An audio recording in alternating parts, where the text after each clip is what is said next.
sākšu es ar ievadu, varbūt drusku dramatiska bilde, lūdzu, neuzteriet viņu tā, bet es gribēju vēlreiz varbūt uzsvert to, kas ir efektivitāte. Ja mēs bieži šo vārdu dzirdam, mēģinām padarīt lietas efektīvākas, bet šeit ļoti svarīgi, man patīk tas kvadrāts, viņš ir diezgan daudz, kur ir pieejams, vai mēs darām pareizās lietas un vai mēs darām viņas efektīvi.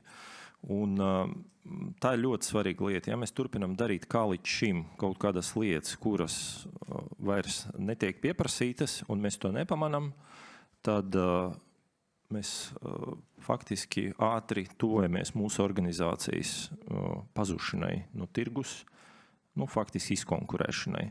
Valsts pārvalde arī konkurē, tāpēc ka cilvēki, ja viņi nejūt, ka viņi ir sadzirdēti, ka viņam tiek sniegti labi pakalpojumi, viņi balso ar kājām, viņi muk prom, viņi meklē, kur labāk. Un mūsdienu pasaulē viņi ir tāda, ka principā cilvēks var atrasties daudz kur un veikt dažādu tipa darbus. Un mums arī no valsts pārvaldes viedokļa jādomā par to, ka darīt pareizās lietas. Ja mēs, protams, neefektīvi daram nepareizas lietas, tad tā izbeigšana notiek daudz lēnāk, jo mēs neizdegam tik ātri, bet tik līdz mēs nonākam un saprotam, kas ir pareizi, un daram varbūt pagaidām vēl nepārāk efektīvi, mēs jau esam uz pareizā ceļa, mēs izdzīvojam, bet varbūt neattīstamies tik strauji, kā vajag. Un tikai tad, kad mēs arī atrodam veidu, kā darīt efektīvi pareizās lietas, tad rodās tas uzplaukums. Es varbūt uzreiz gribu atbildēt uz jautājumu, kas ir pareizās lietas un kā viņas noteikt. Diezgan vienkārši patiesība, mēs tikai aizmirsam to. Pareizās lietas ir tas, kuras sagaida mūsu klients un kas viņu iepriecina. Respektīvi, jebkura organizācija jāpazīst savus klients, īpaši tas attiecas uz valsts pārvaldi, tur procedūrās un funkcijas mums bieži aizmirsam par to, kas ir mūsu klients, priekš kam mēs eksistējam, kam mēs kalpojam. Un nevajag žēlot un kā lai saka, taupīt resursus un neinteresēties par to, ko tas klients gaida. Mums jāfokusējas uz to, kāda ir viņa pieredze, viņa ir laba, slikta, vidējā, tā kā jāizmēra viņu, un nav jābaidās no atbildēm, kas klientam nepatīk, kur viņš nejūt varbūt atdevi, kur viņš nejūt pakalpojumu, kur viņš tiek apkramēts ar kaut kādām liekām darbībām. Labāk to zināt, nekā nezināt. Un tiklīdz mēs sākam par to interesēties pa īstam, un mūsu organizācija, nevis viens cilvēks, bet visa organizācija pagriežās ar seju pret mūsu klientu, tas pozitīvas lietas sāk notikt. Mēs pārējām no nepareizām lietām uz pareizām. Ja? Tas nav viegli, tāpēc, ka bieži vien mēs uzzinām par sevi kaut ko nepārāk glaimojošo, bet labāk to zināt, nekā nezināt. Un digitālā transformācija faktiski arī viens faktors, kas mūs attur no digitālās transformācijas, ir tas, ka tur ir ļoti daudz nezināmā. Mēs faktiski nokļūstam jomā, kur ļoti daudz nezināmā.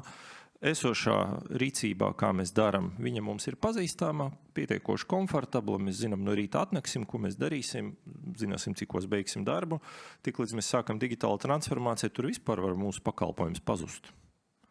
Ja Amazons savulaik neveik digitālu transformāciju, viņi būtu joprojām tur grāmatu veikals ar grāmatu pārdevējiem, tur, attiecīgiem dienestiem, bet kur viņi būtu tagad, salīdzinot ar to, ko viņi ir izdarījuši. Viņi ir izveidojuši platformu un atraduši pavisam citu pieprasījumu. Un kas atšķir veiksmīgi no neveiksmīgas organizācijas ir, es varbūt mazāk runāšu par neveiksmīgām, runāšu par veiksmīgām. Pirmkārt, mums klientu orientēta pieeja.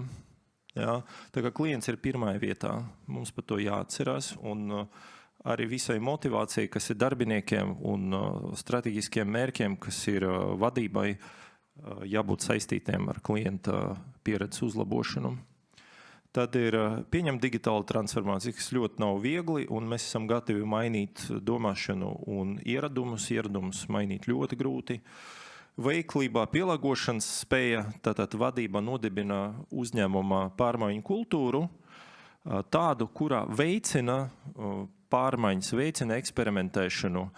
Eksperiments nozīmē, ka mums ir tiesības kļūdīties, jo bieži vien organizācija tomēr ir kārtība tāda, ja es kļūdos, tad es esmu slikts, Bet ar digitālu transformāciju tas, diemžēl, nestrādās. Tur otrādi jāmotivē cilvēks, protams, izvērtēt prioritātes, kas klientam ir vērtīgāks, darīt to, kļūdīties, un tad, kad tas sanāk, tad tas panākums atmaksā mums visus faktiski mūsu pūles. Ja?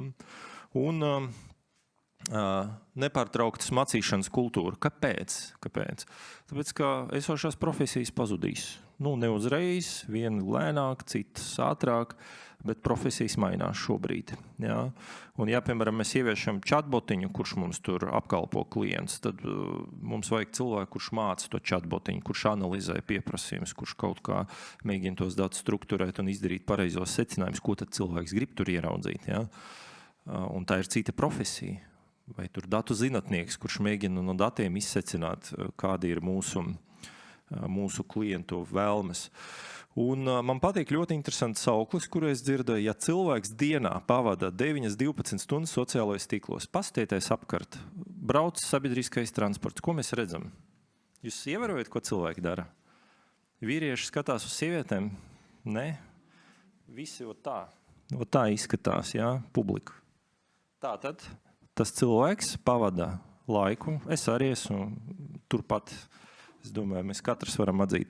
Un tikai varbūt 7 līdz 4 stundām pavada reālajā dzīvē, tad mēs varam uzdot jautājumu, kam viņš ir pilsonis?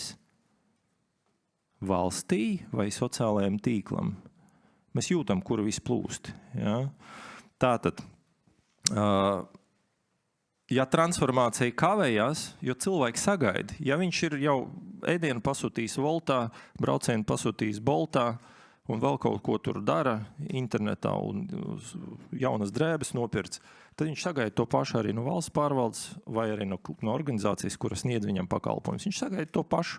Ja viņš atnāk un ierauga, ka tur nav ne aplikācija, nav kaut kāda modernas tehnoloģijas, viņš jau drusku vīlies. Ja? Un ja viņam būtu iespēja, viņš mūgtu kaut kur citur, kur tāds pakalpojums ir pieejams. Ja? Tāpēc digitāla transformācija neizbēgām. Viņa neizbēgama. Un ja transformācija kavējas valsts pārvaldes pusē, tad samazinās uzticība valdībai kā tādai. Lēnākā ekonomiskā attīstība. Ja? Un starptautiski mēs arī atpaliekam, mēs zaudējam cilvēkus. Viņi brauc prom, viņi netīstās. Tā kā, varbūt skan drusku drūmi, negribu pārāk tā kā saruktināt, bet ja mēs neko nedaram, tad, diemžēl, tā tas viss virzās. Ja? Un var redzēt, ka organizācijas cenšas, dara. Tur ļoti svarīgi, lai veidojas vadības komandā, kur ir vadītājs un cilvēki, kuri gatavi to darīt. Un ir atbalsts no vadības, ir resursi piešķirtim. Un mēs nebaidāmies kļūdīties un neskatoties uz to, ka ļoti daudz cilvēku apkārt prasa, vai tiešām mēs visu esam pārdomājuši, kas būs, ja tas pazudīs. Mums jāiet un jāmeklē un jādara. Un visu laiku jāatskatās uz klientu un jāprasa, kā viņš jūtās.